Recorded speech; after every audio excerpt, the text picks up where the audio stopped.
Hey guys, check out Ethan. He came down to visit me so we can film some content. He's about to blow back down to southern Arizona, but we got to see how this boat held up this whole time. I'm actually fairly surprised because, you know, some things I knew would do well, and some things I'm like, well, let's test it out. He's a really good test subject. You know, I sponsored him with this boat, so he's kind of like my own personal guinea pig to...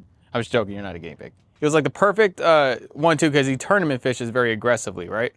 It's like pretty serious. How we met Ethan here is a long time ago. We went to my home lake to kind of celebrate the success of the business here. And then he and his friend were in the little boat, like the littlest little V-hull. They call it the little hooker. And they smoked all these bass boats, like 20 other bass boats, right? It was pretty serious. All these expensive bass boats in this tournament, you know, the pirate patch, you know, the patch pirate jerseys, like the smug attitude. And these guys just come and smoke all of them. And we go and film at the weigh-ins, just beating everybody. It was the funniest thing I've ever seen. Naturally, you know, they don't, I'm surprised they let you compete with that boat in a tournament, right? Because a lot of these bass boat tournaments, like, no, you have to have a bass boat. You have to be part of like the club. And like, so you got to give it to that club that they let anybody fish in it. No matter what you had, you just had to go there and pay in and fish. And so it was pretty cool to watch them do that. So, you know, I told him if I could ever get a boat going, try to help him out with one. So we had this boat. So he's been using it and testing it out, and this is what we found. Also, I don't know if you knew, but we're starting to give away boats, one every quarter. Starting with this Fish Skiff 16 that Chris is gonna build. And just $1 gets you an entry. So for every dollar, that's just another entry. It can be as simple as buying merch to one of our kits, whatever. We're also having a big Black Friday sale. Really good time to rack up a bunch of entries for the giveaway. And guys, if you're here, please give a like, comment, and a share. It helps the channel out a lot, and it's even YouTube says that if I just simply by mentioning it, it helps this video move. It's very odd, but I really do appreciate your support, and for that, here's a picture of my dog. So the paint job, remember, we have a master class about paint job, explains this a whole lot better, but there's multiple different ways to paint a boat. This is actually Rust-Oleum oil-based enamel rolled on. Underneath it is self-etching primer, and before we self-etched it, we roughed up the surface with like either 60 or 40 grit sandpaper. We roughed up the surface pretty good because the harder the etch, the better the grab that the primer and or the paint is going to do. So you can use essentially any primer you want as long as the hull is etched really good and cleaned. So there's ways to etch the hull. We talk about that in our master class. And we also have public videos talking about boat painting all the time. Like this one, as a rattle can job, there's no way this one is near as durable as this one. They both have self-etching primer underneath, but one's a rattle can and this one is not. You can definitely tell that this one has had some skiffs and some scuds, and any of these little marks here, right? That would just take the paint right off of this boat. Right off. It would just come right off. You can see right here, even just like little hits on the rivet heads, the paint's already gone. Like all the way to the bare metal. So this has worked pretty well. Now, Rust-Oleum makes a roll on and spray the same color. So we sprayed some of this stuff. We sprayed the side console just because I knew I could make it a really nice finish like how I wanted it. As you can see that it's coming off right there in the bare metal. So the spray paint is spray paint. It's not durable, but the roll-on paint is pretty good. If you can find roll-on primer, that's probably even better. Epoxy primer would have been the absolute best, but because I just think the spray paint's, I just think the roll-on paint is is durable enough to adhere to the self-etching primer, so you don't have to deal with that epoxy primer problem. The expense plus the labor made to roll it on and then finish it off so it actually looks decent like this. I was actually able to get a pretty nice decent coat by thinning this stuff, rolling it on. And so I'm really happy to see that the paint has stood the test of time with everything he goes into, and he goes right into the weeds, right into the sticks, hits trees and rocks and whatever. And so it's all pretty good here. Got the Railblazer port for getting some action back there with their little camera booms. This is the original TBN turf. So how old is this turf? So we haven't had this actual color turf here for a very long time. We actually only carry this stuff. Just so you know, still pretty nice and pliable. There's no dusty. If you get the Amazon turf and you put it on your deck, within a year, if you leave it outside within 3 to 6 months, but within a year, you'll start getting like a dust come off on your hand, kind of like oxidized paint. You'll feel it on, it'll be on your clothes, it'll be on your skin. You'll be like, what's that? And then it's your turf. And then once it starts dusting over, that's the beginning of the end.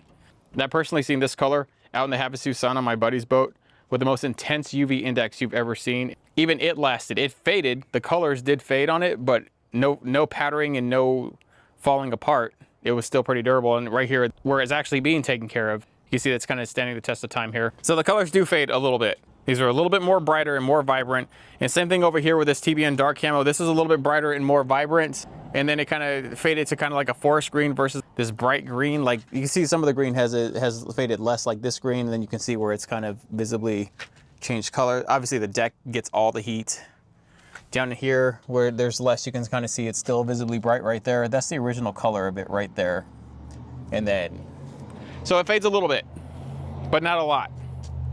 So some of the colors will fade harder. Like if you have some more bright, brilliant colors, kind of like I don't know, like duck camo or some of the other ones. But that's the only thing. Other than that, the turf does hold up. It holds up better than carpet. Oh yeah. Then for sure, it holds up better than carpet. So the carpet doesn't do very well out here in Arizona at all, especially if you don't cover it or garage it. I know there's other places where the UV index is way less because it's humid or whatever, but then you got to deal with the humidity, with the stinking and the mildew. I think carpet's still the next best thing before turf. I really do think it is the next best thing, but it's not everything. Down here in Arizona, we don't have the stinking or molding or the mildew issues that people have in like humid more temperate areas, I guess, right? Like that are rainy and like climate's just rainy and humid. We don't have those problems here. It's dry and arid out here. So carpet actually doesn't do too bad in Arizona, but it really does bad. The heat index is what destroys the carpet. So as long as you can kind of not let your carpet be exposed to sun all the time, it actually does well out here on the West Coast. I mean, even other places it does well. I guess people in tournaments still use carpet. I mean, what about the guys touring the country? I mean, all their boats are carpet, right? Or most of them are, right? And they all have the covers that are like shrink wrapped to the hull. Oh.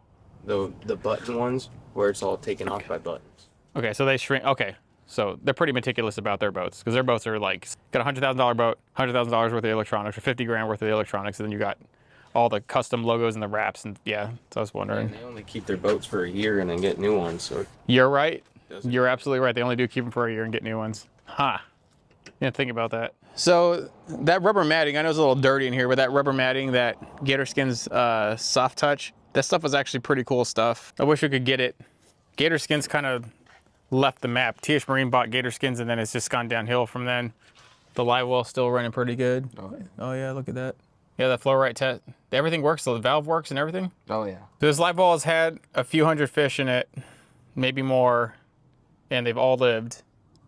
It's all got a pretty good system. You can see there's no water in here, and we were just in here last night. See, the drainage system that the flow right system has is, and plus with our stamped hulls that you see that they're stamped, so they channel water directly to the middle, and they're stamped again, recessed in, so the through hole fitting itself is below the rest of the live well, and it allows all the water to drain, so no residual nonsense happens. The live well is the best condition that it's ever going to really be. You got the aerator pump out that you can just jettison old water like immediately out of the boat. Still good back here. All the bilges work. Heck yeah, man, it's working. Only had to use it once. That's good. I'm glad that there's no leaks in this boat. I was worried about that. These day boxes are pretty pivotal because, you know, in basic boats like these where we were trying to replicate kind of a basic design, there's not a lot of places to store anything really. I mean, batteries are under here. In this compartment, we needed a place to put the batteries. And then under there, there's the house battery with the battery charger. And this is the only real place that you have that's free, which I don't know what Ethan's doing here, but like, this is the only real place where there's a free compartment to really kind of store your tackle. And then there's the one up here, but then we flooded that one with triple batteries to run the 36 volt. When you're going through like serious weeds and stuff, you absolutely have to have a 36 volt and you won't be able to chop through them. So the compartment here, you got the live sonar, the boxes in here, and then a little bit of room in the front. We should have probably forwarded all those batteries to the front, right? That way you would have a little bit of stuff here. We could honestly do that. You have storage under there, huh? Oh yeah. I mean, I have my jacket, some gloves, another trolling motor prop. So you can't, oh wait, I don't know why we didn't just push those up there. Is there a reason? Not sure. Well, I guess because it tapers, it starts to taper. Okay, I know why. In time, we're gonna get just a standard 36 volt, 50 amp hour pack, and we can get rid of this triple battery cluster, which is 100 amp hours, and it's really honestly an excessive amount of power for like, what, day fishing tournaments? Yeah. This would last you like 4 days. It'd be really hard to kill these all in 4 days. It's just a lot of ridiculous amount of power. And these are actually the bigger 100 amp hour batteries. They make even smaller ones that are like size group 24, which even 3 of those would be better than 3 of these group 29 casings or whatever. So This is kind of old. We need to work on that so you can have this, because this used to be his main storage. We were running this whole boat off a 12-volt trolling motor, which actually, to its credit, did really well. It pulled this boat at 12 miles an hour with a 45-pound trolling motor. I was actually extremely impressed. I told him about that, but he's like, no, I gotta have the live scope because, and I gotta have a 36 volt because I'm gonna chop through tulies and chop through lily pads. And I was like, all right, well. So then there went his whole like storage in the front. So to solve that, we started installing vertical tackle storage. Now remember I told you vertical tackle storage is a savior to anybody's like immediate tackle storage problems. We have 3 of them here. He really needs like 6. He needs one over there. He needs some over here. You know, yeah. He needs more. But we have 3. 1, 2, 3. And that just takes the edge off of it. Just takes the very edge off of all of it. So it makes it bearable. So a few more of these that actually probably maybe put them in better shape. I hummed and hawed back and forth on whether or not I should make a whole deck extension here. And I was just really wanting to kind of keep this thing kind of factory. That's what people wanted to kind of see, like a real, like a retro restoration. So we kept the deck short at only 4 feet up here, but you know, an extra 2 feet or almost 2 feet, running it right back to the console. I think that's what most people want to do in a tracker mod. So in hindsight, like regret not making it all the way out here. We have a lip here and a few other things to where he could just make his own little piece that'll slide right across, and you can actually store it and stuff and have that whole extra platform, which would actually be really useful yesterday with all the stuff we were going through. How's the reel, Pro? They charge them, and yeah, that's a fantastic charger. That charger will charge any chemistry, and you don't have to set it like you do the NOCOs. It just knows what it is. It knows if it's a lead acid. It knows if it's an AGM. It knows if it's lithium. You just plug it to whatever battery you have, and it will charge it exactly how it's supposed to charge it. It's actually brilliant. That's the best economy charger on the market, that one. We made this custom. This was actually one of our TBN trolling motor brackets, and I kind of did some custom things, but only really because I could, but I ended up making this custom plate and stuff. But there's a bracket that raises this and then helps you push it over the edge here. And I kind of wanted that because so it would be easy to remove and or install a new trolling motor in the event that happened. So I kind of just was really, because the bottom was so final, this whole front in here is filled with nothing but foam. It's jam-packed with foam to help the boat ride better, and obviously with reserve buoyancy. So that the fact that happened, I wanted an elevated system here to be able to take this off, reach the hardware easily, and take it off if I have to, and all that stuff. And of course we got this is our TBN standard graph mount, which they made even thicker now. They're even heavier duty. They're just as strong as our heavier duty graph mounts, honestly, but they just have an offset. So 9 to 10 inch graphs, this will hold 2 10s. So this is a 9, that's a 10. It'll hold 2 10s. I really liked mine when I had it with 2 9s, and it did a pretty good job. You got the tool holder here, the cup holder here, and you have a part for your GPS puck up here. Where do you have your GPS puck? I remember that one broke, so I think. Oh, so you don't have your GPS puck? So he doesn't care about spot jog, but if he did, he could mount it right here, right? Well, if you don't use spot jog, then you don't need it. Yeah. The only time I use it's when it's super windy and it's. Okay. With having the. Yeah, it's still spot lux anyways. How's the graph holding up pretty good? Oh. Takes all the abuse. That's the first console I ever welded up. That was a journey. It came out pretty good looking. If I could have done it all over again, I would have just got an RPD console and put it in here and called it quits. Whatever money I thought I saved on building my own console, I would definitely waste it in time and hair strands and headaches. So I would have just bought one of RPD's consoles. We have a whole masterclass on steering systems, but this is just a rotary steering. This is the most basic steering you can get. Because we put the console in a different spot than it was an odd angle, and the cable, the actual steering cable that actually goes to the console from here, that runs all the way back into here, there was an odd size. So I had to buy like 2 or 3 of these to find the one that actually fit. Otherwise, so you got to measure your correct one out.